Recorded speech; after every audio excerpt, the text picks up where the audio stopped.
everybody, me and Dee back at you with another video, and today I'm bringing you episode 6 of season 2 of BC versus the World. Got a pretty interesting one for you today, one I've definitely never done before, and one that's probably not familiar to all of you. The grape is Semillon. Now, I'm sure you've heard of Semillon, but you're probably used to it being blended with Sauvignon Blanc to make a Bordeaux style blend or white Bordeaux.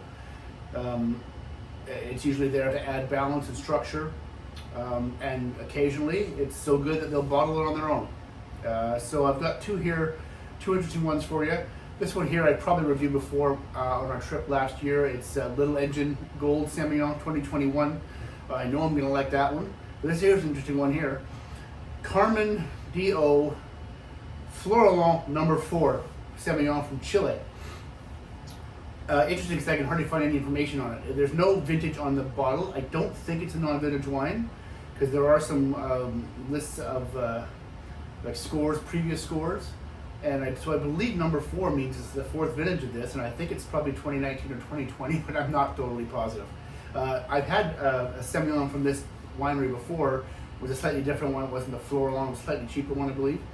These are pretty comparable in price, I think. And let's see if this one's going to stand up. I mean, I almost feel like this is going to be a slam dunk end of this series because BC's up 3-2 right now, and I remember really enjoying the one I had from the other one from this winery, but I'd be pretty surprised if it was better than this one. But I had been wrong before, just as my wife. Let's see. Okay, so this is the Chilean one right now. Let's see how it goes here. Oh boy. Okay, so this is weird. So I actually started to do this video last week, and the Chilean, I said Corva in the both. The Chilean one was corked. This one's corked too, I think. It's a weird smell, like a woody, almost a barnyard smell to it.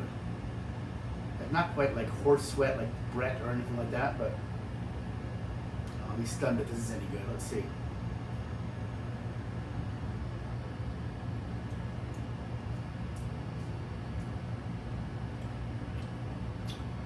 Wow.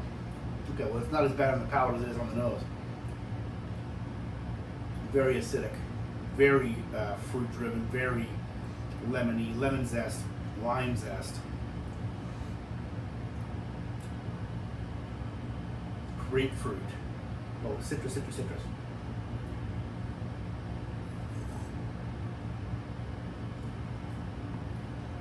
Yeah. But there's still a woody quality there, like almost like a tree bark. And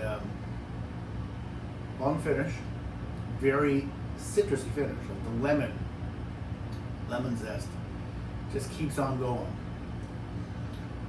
Acidity's high. It's not a bad wine. It smells pretty awful, honestly, I tell you. It's almost like a petroleum too, like a gassy smell. Like it smells off to me. I would say this is a. But how can I get 2 corked bottles of the same wine from the same retailer?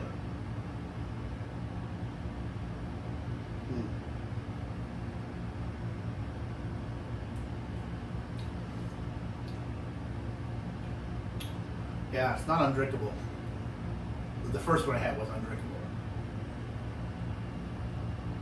But you gotta wonder if they got a shipment that was exposed to heat or something. This bottle's not quite as bad as the first one. Okay, well this is gonna be a slam dunk, I think. Not much suspense here, oh yeah. That's what Semillon's supposed to smell like, right?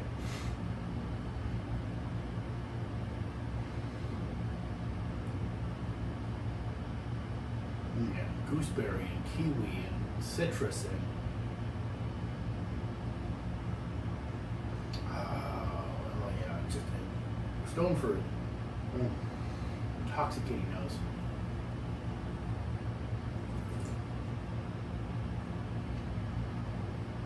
By the way, I apologize for the noise in the background. I left the air conditioner on because it's just too warm to sit in here even for 4 minutes. I do this video right now, so that's what you're hearing in the background. It's just the air conditioner I left on. I usually turn it off for the from the videos. So that's delicious. It's exactly what I expected it to be.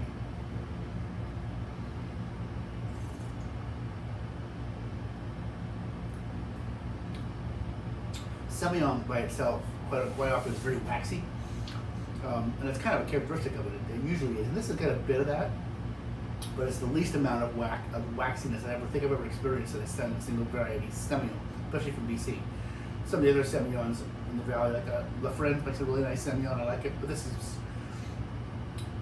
quite a bit better.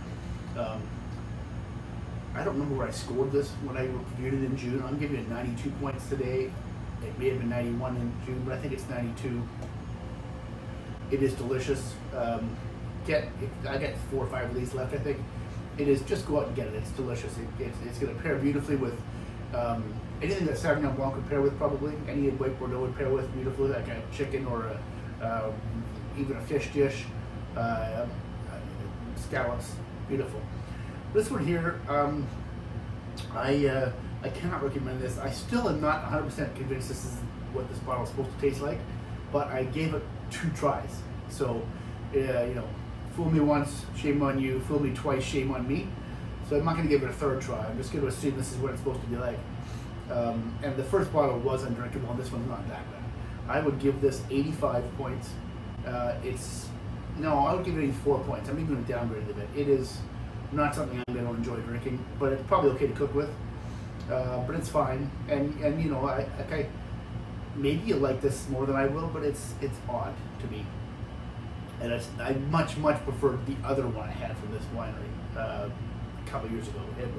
So I wouldn't give up on Chilean Semillon, but I wouldn't buy this one necessarily. And I'll mention it to the guy next time I'm at Everything Wine in Abbotsford. I'll mention it to him. The second one wasn't that great either. See what he says. They've got a guy that works in the vintages room there, who's excellent. He really knows his stuff. And he recommended this bottle to me, actually. So, and he wasn't there when I returned the first one, but the staff there was great. They were no questions asked, but they could even tell that I hadn't opened it. I just Corvated it, and it was undrinkable. So they would give me a new bottle, no questions asked, just like that, as they should. And this one, I can try to take this one back again and see what's going on with it. It's so odd.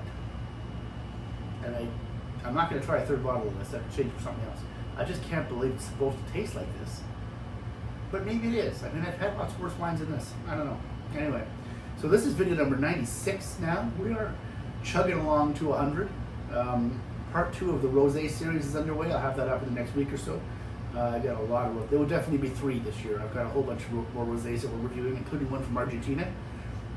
Some of the other world 2022 rosés are starting to hit the shelves. I haven't seen any from Provence yet, but the Argentina one looks good. It was recommended to me by the same guy from Everything Wine. It was pretty cheap, $18. And a whole bunch more from BC. That's coming up. The dessert wine video is in progress. That one probably won't hit until after the big 100th video, because there's so many dessert wines to taste, and I don't drink dessert wine every night. It's it's a little less in demand, especially since my wife doesn't drink much. So that's what we're doing. Please, if you like this video, give it a like right here on YouTube, and subscribe to my channel if you haven't already. There's lots of good stuff coming. And don't forget, when we get to video number 100, we're going to be doing the Master Sommelier tasting portion of their exam. And send the wife to the liquor store with a couple $100 and come home with 6 wines that meet their qualifications, and see what she comes up with. That'll be interesting. It won't be any BC wine for sure, because those don't qualify. Anyway, I hope you all had a good Canada Day. Those of you are my friends in Canada, and those of you in the United States, happy 4th of July. That's coming up in a couple days. And until next time, drink great wine. See you soon.